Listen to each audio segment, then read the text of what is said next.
Welcome back to Curious the Common Game. Today, in deck number 640, we're going to get weird with Gore Muldrak. Why does that sound like a Cardassian captain? Anyway, we are Simic. And for our 3 mana, we get a 3/2 human scout. You and permanents you control have protection from salamanders. Because, everybody plays salamanders. And then at the beginning of your end step, each player who controls the fewest creatures creates a 4/3 salamander warrior token. Yeah, that's weird. The little sticker that's on there, I actually had a chance to play this deck, and I was eating oranges, and that little sticker was on there, and I was just like, I love this deck. Anyway, yeah, this took me forever. That may be an overstatement. To figure out exactly what I wanted to do with Gore. Because, the protection from salamander thing was just almost irrelevant. And then you only got salamanders if you didn't have a lot of creatures. Yeah, I just kept reading it, and I was like, this card is so weird. Yeah, weird. So that's what I did. That is the theme. This is a weird deck, and there's a few normal cards in here, but if it was weird, I was going to do it. Because my first thought was, I want to change creature types to salamanders. Like, that way, if I'm being attacked with big giant monster, and I can change its creature type to salamander, I got protection from it, so, I'm going to get all those cards. All 2 of them. Actually, I think there's 3, but I only had 2. So, Wings of Velas Vale. It's a one-shot deal. Bam. It gains all creature types. So, it turns it into a salamander. So that way you've got protection from whatever it is. And then there is Amoeboid Changeling that does the same thing, but it's repeatable because you can tap it. So, that was where the logic of the deck ended, and that's where I went to the weirdness. Now, to show y'all this deck, I didn't. It's okay. First off, the deck is on Architect. This is not a good deck. You don't want to build it. I don't know. Like I said, I played it. I had a ton of fun with it. I wasn't the first one out. I didn't win, but I wasn't the first one out. But I categorize these by card types. It might be draw, it might be removal, it might be who knows what. So, I guess let's do the creatures, since there's only 3 of them. Because obviously we want to have as few creatures as possible, because we want to get salamanders. If you have a My Elder for just basic, the reason why we all run Yavimaya Elder, the Merkfield Liege, and then Noble Benefactor. Now, Noble Benefactor is one of those, group huggy-ish type cards. It dies, everybody gets a tutor. Why not? Artifacts, sure. Now, we do have some mana ramp artifacts, the Commander's Sphere, Sisay's Ring, Moss Diamond, Cynic Locket, and the Key Rune. But then I was like, Hall of Triumph, we're going to choose blue because the salamanders that we make are blue. That's logical. Bosium Strip, because we have a lot of instants and sorceries. Now, Pentagram of the Ages. Yes, it looks very expensive at 4 to cast and 4 to use. However, it prevents all damage to you from one source. How many times have you had 4 mana left over and died to commander damage? And then we have Ashnod Silex. Now, this is just a random weird card nobody plays with, me included. Target player looks at the top 3 cards of his or her library, puts one of them on top of the library, exiles the other 2. Now, the beautiful part here is if you've got to wait to silence your opponent and then make them mill that card or just shuffle the deck. You're like, ah. So, I don't know. Yeah, it's quirky. It's fun. Enchantments. Okay. We're in green, so I had to put a Rites of Flourishing in there. The Colony House Expedition. We've got the 2 vows, the vow of flight and the vow of wilderness, because they're just on the cusp of being weird. It's not removal, but it's not going to bother me, so I'm not worried about it. Robe of Mirrors, because we don't want anything to happen to Gore. I want to say Goal so much because of, obviously Goldacott, but anyway. Zephid's Embrace, kind of a similar thing. +2/+2 flying and Shroud. That's not bad. Not bad at all. Let's look at Betrayal. You can only play it on an opponent's creature, but when it becomes tapped, you get to draw a card. So, and it's 1 mana. So my favorite thing ever with this, it hasn't happened in Commander, it was 20-something years ago, but my opponent played a turn 1 Llanowar Elf, and I was like, yes! So I threw Betrayal on it. Because they're going to use it, right? Now, Oath of Druids. And I know what you're thinking, Oath of Druids, I've got 3 creatures, this is weird. Well, that's the idea, but this lets your opponents have free creatures. Yeah, I know, this is like the only deck in the world where you want them to have free creatures so you can get a free salamander, right? Oh, it's so bad. But so much fun. There's another card that obviously if I'm playing with Oath of Druids, I'll play with it. You'll see it in the sorcery section. Wrath of Merit Lage. Now, I don't know that red creatures need to be hated out, but that's what we're doing, right? Well, so many of those giant aggro, fearsome creatures have red in them, so, yeah, Wrath of Merit Lage just comes down, and since the word target's not on here, Progenitus doesn't. It's not like Progenitus is a huge, popular force, but you get what I'm saying. Power Leech. Artifacts are a thing, and I was wondering why nobody played Power Leech. I've had this chilling in the binder for years, and then I put it in the deck because it seems kind of weird, And then I went to list it on Architect, and I realized why nobody plays it. This junk's like $20 or something. Preferred Selection. Okay.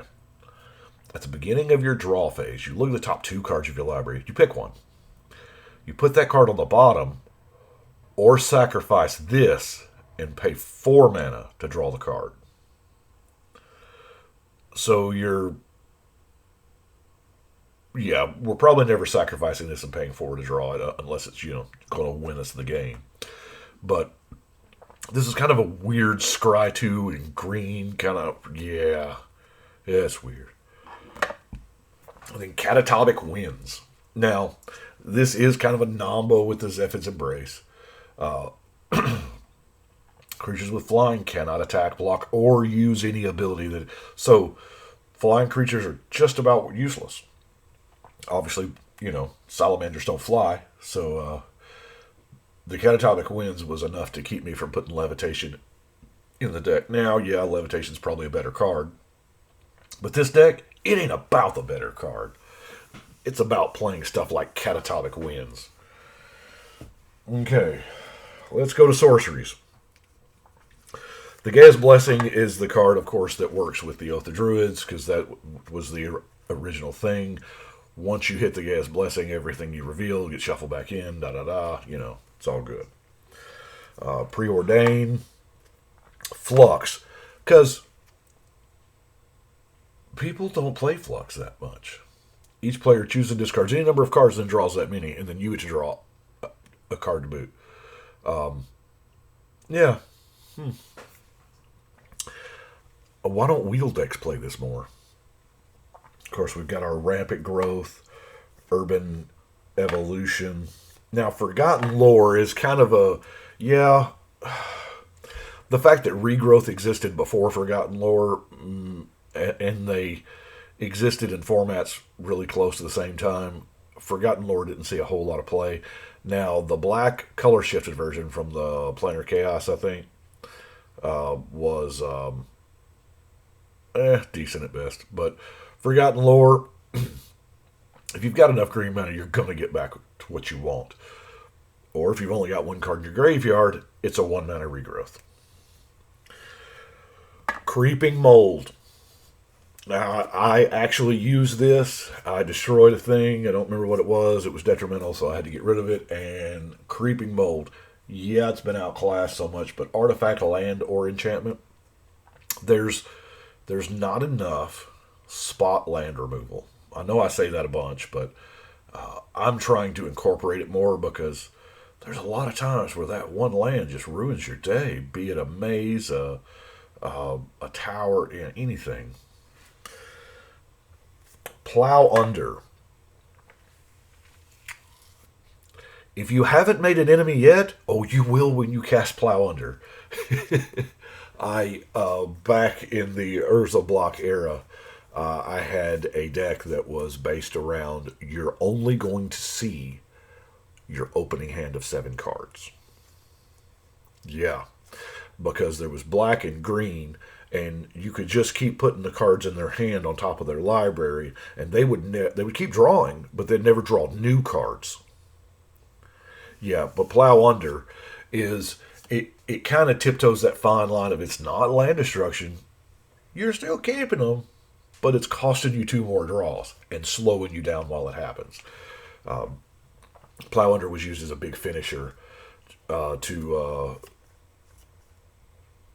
play big threat, plow under you, so you don't have time to respond. But anyway, Leaguer Domain. Permanently exchange control of artifact or creature for control of the permanent of the same type. Well, let's face it, I've got salamanders. Or I've got a noble benefactor. I will give you my noble benefactor that everybody wants dead anyway for your big thing. And then diminishing returns. Now, this was the first time they tried to recreate Time Twister. Hand, graveyard, library, everybody shuffles up, but you exile the top 10 cards. There are actually certain decks that probably want this, but being able to just nuke those top 10 could be, if that's some of your combo. But in here, it's not like we're playing, crazy combo. This is just a crazy, weird version. And I was like, sure, why not? And look at all these instants. We're going to try to get the instance that makes sense out of the way first. Opt, negate. Oh, there's a bunch that are weird. Boomerang, because, it's a real thing.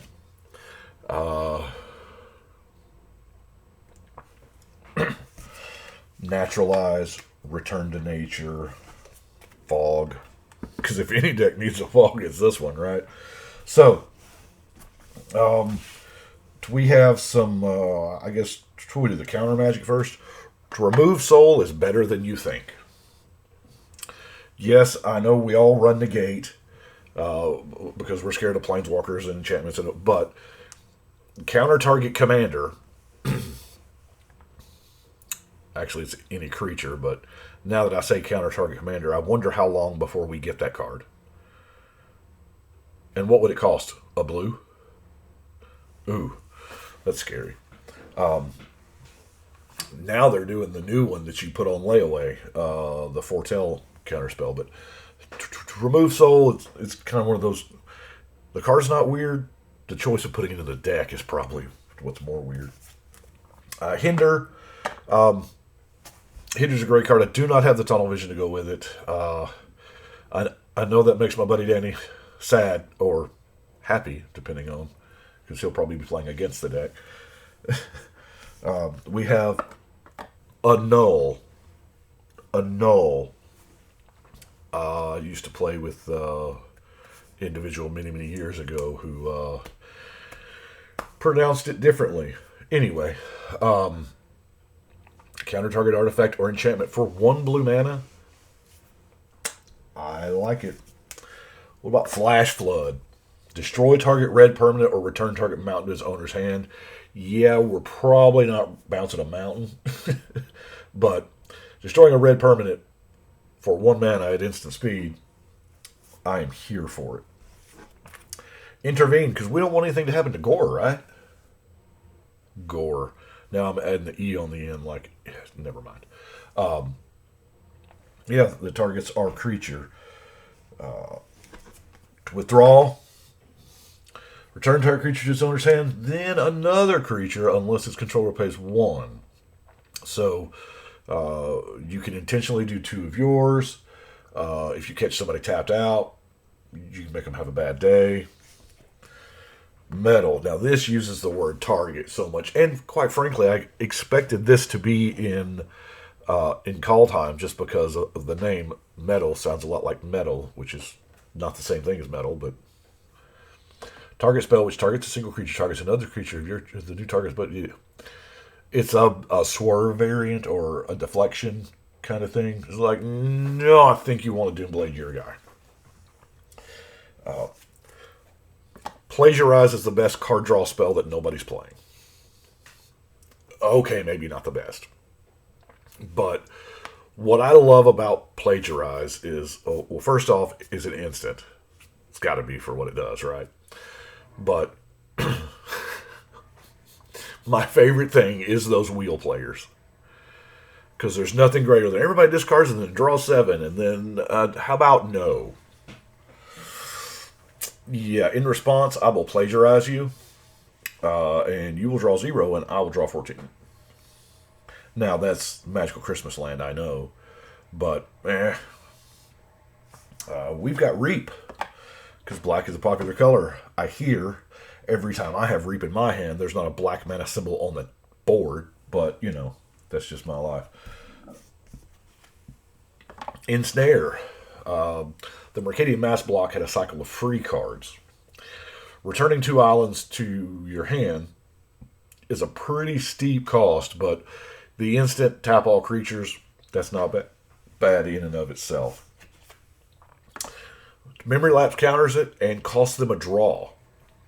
So it's when this was printed, there was 2 camps on it. People were like, this is a sucky counterspell. But then there was like a certain group of players who was like, wait a minute, this is Time Walk.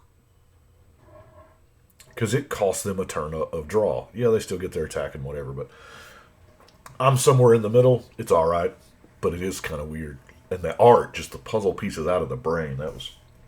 Now, let's talk about Urtai's Meddling. X and a blue. When target spell is successfully cast, you put X delay counters on it. Of course, X can be 0. During each upkeep of that spell's caster, you remove a delay counter. When it has no counters on it, it resolves. Do you know what word is not used in this text box anywhere? Counter.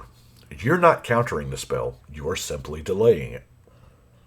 So, all of those spells that say can't be countered, you know, the big green beats or the whatever stuff that can't be countered, yeah, you're not countering it.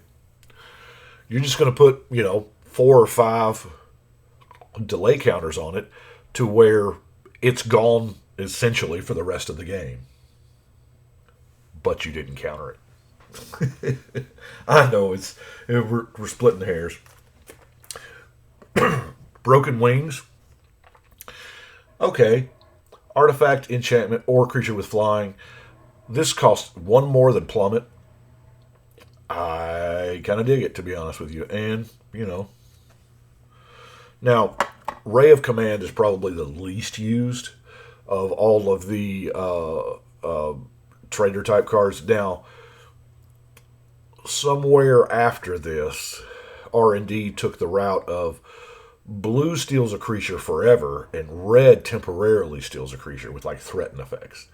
This is one of the early. This is a blue threaten effect. So, most of the time you're going to kill it anyway after you're done or in the process of attacking or what have you. We have Simic Charm. Now, this is one of those that's hard to classify. Giant Growth, Boomerang, or Permanents you control gain Hexproof. Kind of like it. Let's run away together. Two of the newer cards. The artwork's super weird here, and I do like that. You're bouncing two creatures. We have Fog Patch. It is a fog. Kinda. Now, I love how they had to spell it out for us back then. Only during the clear blocker step. Attacking creatures become blocked. Now, of course, block creatures deal no combat damage to the player unless they have trample or that super trample ability. So be very careful if you're playing this. If you, if there's a bunch of tramplers, it's probably not going to do that good. We have Whispers of the Muse. Repeatable card draw. Yes, it's 6 mana to repeat it, but as I've said before, how many times do you untap with 6 mana and you haven't done anything? But probably one of my favorite cards in the deck, and it's weird because of the color identity. I showed this to my buddy Jimmy. Stormseeker went on to become a red card, and they haven't printed Stormseeker since, I think, 4th edition. I could be wrong, but a green direct damage spell that punishes players for having, a lot of cards in hand. And we play a format to where people love to have giant hands. I mean, the Reliquary Tower is played a lot, and the Thought Vessel and Library, and people have, the Sphinx, and there's a lot of card drawing that goes on. And Stormseeker has won me more games than I can count over the past, 25 years I've been playing with it. So let's look at non-basic lands. Yeah, that's it for the actual cards in the deck. I know it's, those are some weird card choices, but you know what? This is the deck for it, because I was like, that salamander thing is so weird. And yes, it's possible that we're about to get, salamander support for whatever reason. I don't know, but this may be one of those decks I come back to every time we get a salamander, which is what? Never?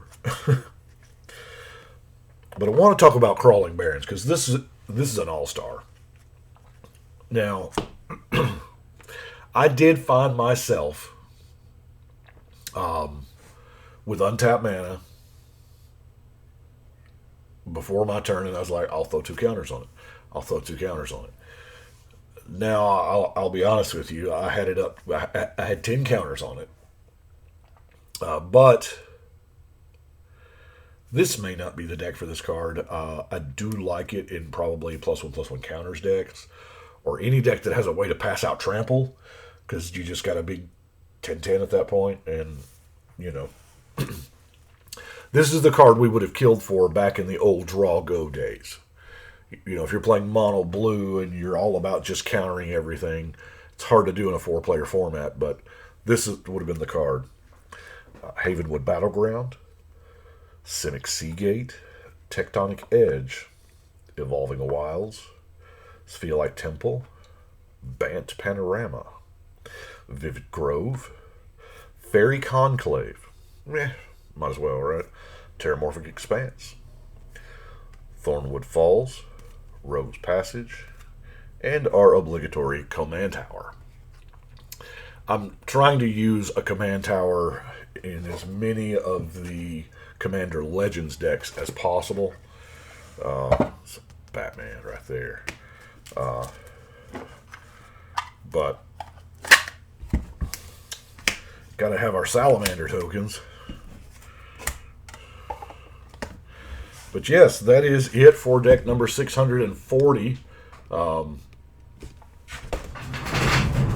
That is 4 rows completely done.